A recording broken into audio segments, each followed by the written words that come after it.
ಹೀಗೆ ಮುಖ್ಯಮಂತ್ರಿಗಳು ಉಪಮುಖ್ಯಮಂತ್ರಿಗಳು ಸಚಿವರುಗಳು ಎಲ್ಲರೂ ಕೂಡ ಒಂದೇದು ವೀರರಾಣಿ ಕಿತ್ತೂರು ಚೆನ್ನಮ್ಮನವರ ಮೂರ್ತಿ ಅನಾವರಣ ಹಾಗೂ ಕೇಂದ್ರ ಬಸ್ ನಿಲ್ದಾಣಕ್ಕೆ ವೀರರಾಣಿ ಕಿತ್ತೂರು ಚೆನ್ನಮ್ಮ ಬಸ್ ನಿಲ್ದಾಣ ನಾಮಕರಣ, ತದನಂತರ ಅದ್ರ ಜೊತೆಗೆ ಅನೇಕ ಕಾರ್ಯಕ್ರಮ ವೆಲೋಡ್ರೋಮು ಮತ್ತು ಇನ್ನಿತರ ಕಾರ್ಯಕ್ರಮಗಳನ್ನ ಕೂಡ ಇವತ್ತು ದಿವಸ ಸರ್ಕಾರಿ ಕಾರ್ಯಕ್ರಮಗಳನ್ನು ಕೂಡ ಇವತ್ತು ದಿವಸ ಹಮ್ಮಿಕೊಂಡಿದ್ದೀವಿ.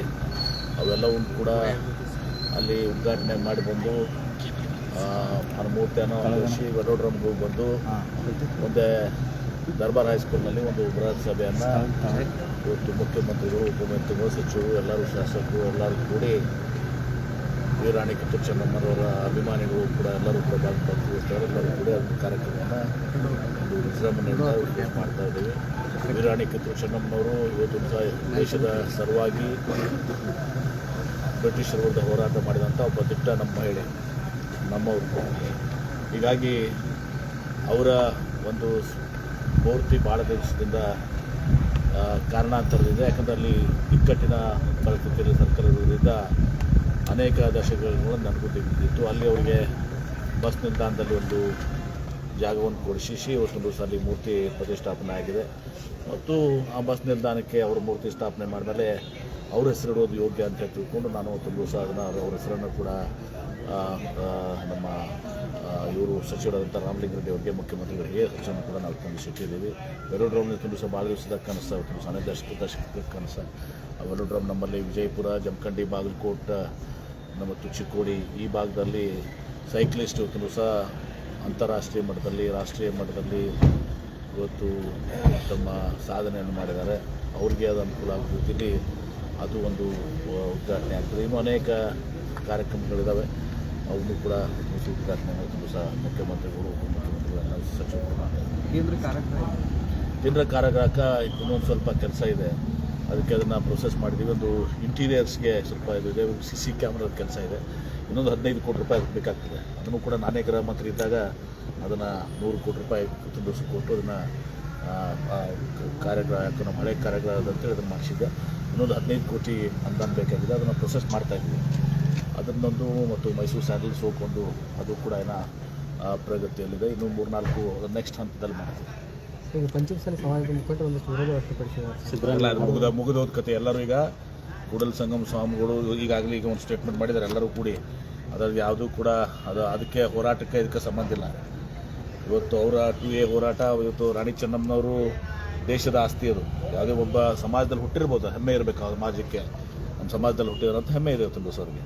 ಆದರೆ ಈ ವಿಚಾರದಲ್ಲಿ ಇವತ್ತು ದಿವಸ ಅದ್ಯಾವುದೂ ಕೂಡ ಇಲ್ಲಿ ಪ್ರಶ್ನೆ ಬರೋದಲ್ಲ. ಯಾಕಂದರೆ ವೀರರಾಣಿ ಕಿತ್ತೂರು ಚೆನ್ನಮ್ಮನವರು ದೇಶದ ಆಸ್ತಿ, ದೇಶದ ಸ್ವತಂತ್ರ ಸಲ ಹೋರಾಟ ಮಾಡಿದಂಥ, ನಮ್ಮ ಕನ್ನಡ ನೆಲದಲ್ಲಿ ಜನಿಸಿದಂಥ ಇವತ್ತು ಒಬ್ಬ ಶ್ರೇಷ್ಠ ಹೋರಾಟಗಾರ್ತಿ, ಶ್ರೇಷ್ಠ ಮಹಿಳೆ. ಹೀಗಾಗಿ ಅದು ಯಾವುದೂ ಕೂಡ ಗೊಂದಲ ಇಲ್ಲ. ಚೆನ್ನಮ್ಮನವರು ಜಂಬಿಗೆಯಲ್ಲಿ ಹುಟ್ಟಿದ್ದು ಅವ್ರ ತಾಯಿ, ಎಲ್ಲರೂ ಕೂಡ ಅವರು ಕೂಡ ಎಲ್ಲರೂ ಕೂಡ ಇದು ಮಾಡ್ತಾ ಇದ್ದಾರೆ, ಅವ್ರು ಭಾಗವಹಿಸ್ತಾ ಇದ್ದಾರೆ. ದೇಶಮುಖ್ ಫ್ಯಾಮಿಲಿನೂ ಕೂಡ ಇವತ್ತು ಎಲ್ಲ ಮಾಡಿದ್ರೆ ಎಲ್ಲರೂ ಕೂಡಿ ಮಾಡ್ತಾ ಇರ್ತಾರೆ. ಇದರಲ್ಲೇನು ಯಾವುದೇ ಗೊಂದಲಗಳು ಇಲ್ಲ. ಸಿದ್ದರಾಮಯ್ಯ ಅವರು ಲಾಂಗೆಸ್ಟ್ ಟೆನ್ಯೂರ್ ಪಾಸ್ ಮಾಡಿದ್ದಾರೆ ದೇವರಾಜ್ ಅರಸು, ಅದ್ರ ಬಗ್ಗೆ ಅದೀಗ ಇವತ್ತು ಅದನ್ನು ಸನ್ಮಾನ ಮಾಡಿದ್ದಾರೆ. ಇವತ್ತು ದಿವಸ ದೇವರಾಜ್ ಅರಸು ಅವರು ಒಬ್ಬ ಹಿಂದುಳಿದ ನಾಯಕರು, ಶ್ರೇಷ್ಠ ನಾಯಕರು. ದೇವರಾಜ್ ಅರಸು ಅವರು ಈ ನಾಡಿಗೆ ಸೇವೆಯನ್ನು ಮಾಡಿದಂಥವರು, ನಮ್ಮೆಲ್ಲರ ಹೆಮ್ಮೆಯ ನಾಯಕರು. ಹೊತ್ತು ಅದೇ ರೀತಿ ಸಿದ್ದರಾಮಯ್ಯವರು ಇವತ್ತು ಅವ್ರಿಗೆ ಸರಿಸಮಾನವಾಗಿ ಇವತ್ತು ದಿವಸ ಅದಕ್ಕೆ ನಾಳೆ ಅದನ್ನು ಅವರು ಕೂಡ ಮೀರಿಸ್ತಾರೆ. ಅವ್ರದ್ದು ಒಂದು ವ್ಯಕ್ತಿತ್ವ, ಇವ್ರದ್ದು ಒಂದು ವ್ಯಕ್ತಿತ್ವ, ವಿಭಿನ್ನವಾದಂಥ ವ್ಯಕ್ತಿತ್ವ. ಸಿದ್ದರಾಮಯ್ಯನವರು ಕೂಡ ಒಂದು ಸೈದ್ಧಾಂತಿಕ ಹೋರಾಟವನ್ನು ಮಾಡ್ಕೊಂಡ್ಬಂದಂಥವ್ರು. ಇವತ್ತು ಕೃಷಿಕರಾಗಿ ಜನಿಸಿ ಇವತ್ತು ಭಾಳಷ್ಟು ಹಿಂದುಳಿದ, ಅಲ್ಪಸಂಖ್ಯಾತ, ದಲಿತರು, ಬಡವರ ಬಗ್ಗೆ ಮತ್ತು ರೈತರ ಬಗ್ಗೆ ಒಂದು ಅಪಾರವಾದಂಥ ಕಾಳಜಿಯನ್ನು, ಬದ್ಧತೆಯನ್ನು ಹೊಂದಿದಂಥ ಒಬ್ಬ ಸಮಾಜವಾದ ಹಿನ್ನೆಲೆಯಿಂದ ಬಂದಂಥ ನಾಯಕರು. ಅವರು ನಮ್ಮ ಕಾಂಗ್ರೆಸ್ ಪಕ್ಷಕ್ಕೆ ಬಂದರೆ ನಮ್ಮ ಕಾಂಗ್ರೆಸ್ ಪಕ್ಷ ಅವ್ರನ್ನ ಗುರುತಿಸಿ 2 ಬಾರಿ ಅವ್ರನ್ನ ಮುಖ್ಯಮಂತ್ರಿಯಾಗಿ ಶ್ರೀಮತಿ ಸೋನಿಯಾ ಗಾಂಧಿಯವರು, ರಾಹುಲ್ ಗಾಂಧಿಯವರು, ಮಲ್ಲಿಕಾರ್ಜುನ ಖರ್ಗೆ ಅವರು ಮಾಡಿದ್ದಾರೆ. ಅವರು ಕೂಡ ಅನೇಕ ಯೋಜನೆಗಳನ್ನ ಇವತ್ತು ಸಹ ನಮ್ಮ ರಾಜ್ಯದಲ್ಲಿ, ವಿಶೇಷವಾಗಿ ಅನ್ನಭಾಗ್ಯ, ಹಸಿದವರಿಗೆ ಯಾರೂ ಕೂಡ ಹಸಿದು ಹೊಟ್ಟೆಯಲ್ಲಿ ಮಲಗಬಾರ್ದು ಅಂತೇಳಿ ಅನ್ನಭಾಗ್ಯ ಯೋಜನೆಯನ್ನು, ಕ್ಷೀರಭಾಗ್ಯ, ಕೃಷಿ ಭಾಗ್ಯ, ಈಗ ಪಂಚ ಗ್ಯಾರಂಟಿಗಳನ್ನು ಮಾಡೋ ಮೂಲಕ ಇವತ್ತು ಮತ್ತು ಹಣಕಾಸಿನ ಸಚಿವರಾಗಿ ಸುಮಾರು 14 ಬಜೆಟ್ಗಳನ್ನ ಇವತ್ತು ಮಾಡಿ ದಾಖಲೆಯನ್ನು ನಿರ್ವಹಿಸಿದ್ದಾರೆ. ಅವರ ನಾಳೆ ದೇವರಾಜ್ ಅರಸು ಅವ್ರಿಗಿಂತ ದಿನ ಇವತ್ತು ಹೆಚ್ಚಿಗೆ ಆಗ್ತದೆ. ಆ ಒಂದು ದಾಖಲೆ ನಮ್ಮೆಲ್ಲರಿಗೂ ಕೂಡ ಹೆಮ್ಮೆ ಇರುವಂಥದ್ದು. ಇಬ್ಬರು ಶ್ರೇಷ್ಠ ನಾಯಕರು ದೇವರಾಜ್ ಅರಸು ಅವರು ಮತ್ತು ಸಿದ್ದರಾಮಯ್ಯ. ಸರಿ, 10 ಅಂಕಕ್ಕೆ ಎಷ್ಟು ಕೊಡ್ತೀವಿ ಅಂತ CM ಆಡಳಿತಕ್ಕೆ 10 ಅಂಕಗಳ ಪೈಕಿ ಎಷ್ಟು 10ಕ್ಕೆ 11 ಕೊಡಬೇಕು. 11 ಸರ್, ಈಗ ಕೆಲವು ಆದರೆ BJP ಇದನ್ನು ವಿರೋಧ ಮಾಡ್ತಾ ಇದ್ದಾರೆ. ಏನು ಸಾಧನೆ ಏನು ಮಾಡೋಕ್ಕಾಗತ್ತೆ? 4 ವರ್ಷ ಏನು ಸಾಧನೆ ಮಾಡಿದ್ರು ಅವರು ಹೇಳಿ ನಾವು ಮುಖ್ಯಮಂತ್ರಿಗಳು 5 ವರ್ಷ ಪೂರೈಸಿ 2ನೇ ಅವಧಿಗೆ ಸಿದ್ದರಾಮಯ್ಯನೂ ನಡೆದಿದೆ. ಯಡಿಯೂರಪ್ಪನವರು ಒಂದೇ ಅವಧಿ ಮಾಡಕ್ಕೆ ಬಿಡಲಿಲ್ಲ ಅವ್ರನ್ನ. ಪಾಪ ಯಡಿಯೂರಪ್ಪನವ್ರನ್ನ ಒಂದು ಅವಧಿನೂ ಕೂಡ ಪೂರ್ತಿ ಮಾಡಿಕೊಡಲಿಲ್ಲ. 2 ಸಲ ಅವ್ರನ್ನ ಅವಧಿಕ್ಕಿಂತ ಮುಂಚಿತವಾಗಿ ತೆಗೆದುಹಾಕಿದ್ರು. ಅದನ್ನು ಕೇಳ್ರಿ BJP ಅವ್ರಿಗೆ.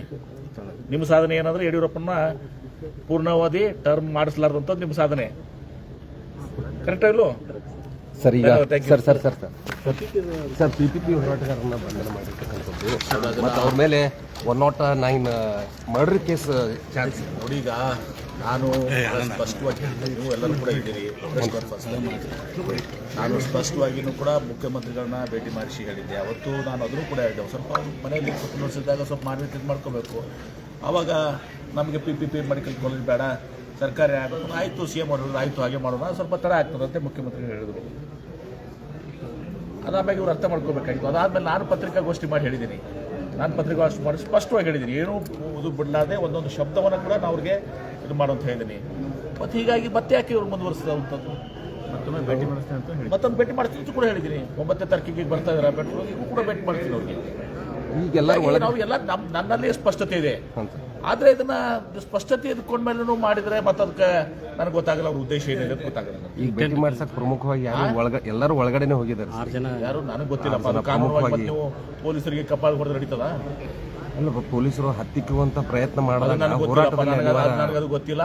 ಆದ್ರೆ ಇಷ್ಟೇ, ನೀವು ಕೂಡ ಇದ್ದೀರಿ ಮಾಧ್ಯಮದವರು. ಈಗ ನಿಮ್ಗೆ ಯಾರ ಕಪಾಳಿಗೆ ಹೊಡೆದು ನಡೀತದ? ಸಮವಸ್ತ್ರ ಬಗ್ಗೆ ಇದ್ದವ್ರನ್ನ ಯಾರು ಬಿಟ್ಟು ಮಾಡ್ತದ? ಸ್ವಾಮೀಜಿನೇ ಇರಲಿ, ಯಾರೇ ಇರಲಿ, MB ಪಾಟೀಲ್ ನಾನು ಕಪಾಳಿಗೆ ಹೊಡೆದು ನಡೀತದ? ಯಾರು ಪೊಲೀಸ್ ಆಸ್ಪತ್ರೆ ಹೊಡೆದು ನಡೀತದ? ಅದೇನಾಗಿದೆ ನನಗೆ ಗೊತ್ತಿಲ್ಲ. ಆಮೇಲೆ ಅದು ಆ ವಿಚಾರದಲ್ಲಿ ಇವತ್ತು ಸಹ ಜಿಲ್ಲಾ ಆಡಳಿತ ವಿಶೇಷ ಪೊಲೀಸ್ ವರಿಷ್ಠಾಧಿಕಾರಿ ಸರ್ ಅವ್ರ ಮೇಲೆ ಕ್ರಮ ತೆಗೆದುಕೊಳ್ಳಿ ಪ್ರಶ್ನೆ ಅದು ಅಲ್ಲ ಸರ್. ಚರ್ಚೆ ಮಾಡಿ ಟೆಂಟ್ ಅನ್ನ ಕಿಚ್ಚಿದ್ದಾರೆ ಸರ್. ಹೋರಾಟಗಾರರು ಟೆಂಟ್ ಅನ್ನು ಕಿಚ್ಚು ಹೇಳ್ತಿರಲ್ಲಪ್ಪ. ಇಷ್ಟೆಲ್ಲ ನಾನು ಹೇಳಿದ್ಮೇಲೆ ಮತ್ತೆ ಅದ್ರೂ ಹೇಳಿದ್ದೀನಿ. ಮತ್ತೆ ಮುಖ್ಯಮಂತ್ರಿಗಳು ಕನಕಪುರ ಮೆಡಿಕಲ್ ಕಾಲೇಜ್ ಬಂದಾಗ ನಾವು ಮುಖ್ಯಮಂತ್ರಿಗಳು ನೆನಪು ಮಾಡ್ಕೊಟ್ಟಿದ್ದೀನಿ ಅಂತ ಕೂಡ ಹೇಳಿದ್ದೀನಿ. ಇಷ್ಟೆಲ್ಲ ಹೋರಾಟದ ಉದ್ದೇಶ ಏನು? ಅಲ್ಲ, ಹೋರಾಟ ಉದ್ದೇಶ ಏನು ಹೇಳಿ ನನಗೆ. ಅದಕ್ಕೂ ಮುಖ್ಯಮಂತ್ರಿಗಳ ಘೋಷಣೆ ಮಾಡಿಸ್ತೀನಿ ಅಂತ ನೀವು ಹೇಳಿದ್ರಿ. ಯಾರು ಮುಖ್ಯ ಹಾಗೆ ನಾನು ಬಹಳ ಸ್ಪಷ್ಟವಾಗಿ ಹೇಳಿದ್ದೀನಿ. ರೈಟಿಂಗ್ನಾಗ ಕೊಡ್ರಿ ಕ್ಯಾಬಿನೆಟ್ ಡಿಸಿಷನ್.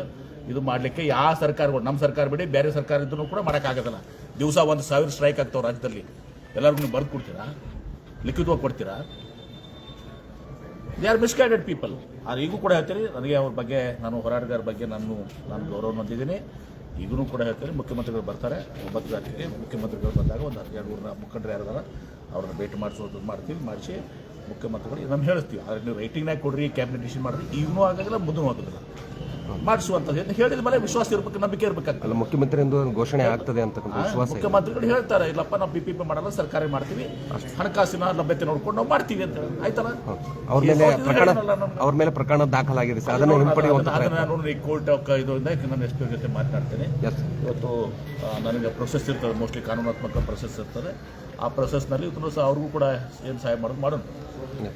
ಅದು ಅವರು ಕೂಡ ಯಾರು ಕಪಾಳ ಹೊಡೆದಿದಾರಲ್ಲ ಅವರು ಕೂಡ ಕ್ಷಮೆ ಕೇಳಬೇಕಾಗ್ತದೆ ಅವರ ಅಧಿಕಾರಿಗೆ. ಈಗ ಸಮವಸ್ತ್ರದ ಮೇಲೆ ಕೈ ಮಾಡೋದು ಭಾಳ ದೊಡ್ಡ ಅಪರಾಧ. ಕೂಡ MB ಪಾಟೀಲ್ ಮಾಡಿದ್ರು ಕೂಡ ತಪ್ಪೇ, ನಾನು ಮಾಡಿದ್ರು ತಪ್ಪೇ. ಅದು ಹೆಚ್ಚಿನ ವಿಡಿಯೋಗಳಿಗೆ ಪ್ರತಿಧ್ವನಿ ಯೂಟ್ಯೂಬ್ ಚಾನೆಲ್ ಸಬ್ಸ್ಕ್ರೈಬ್ ಮಾಡಿ, ಬೆಲ್ ಐಕಾನ್ ಕ್ಲಿಕ್ ಮಾಡಿ.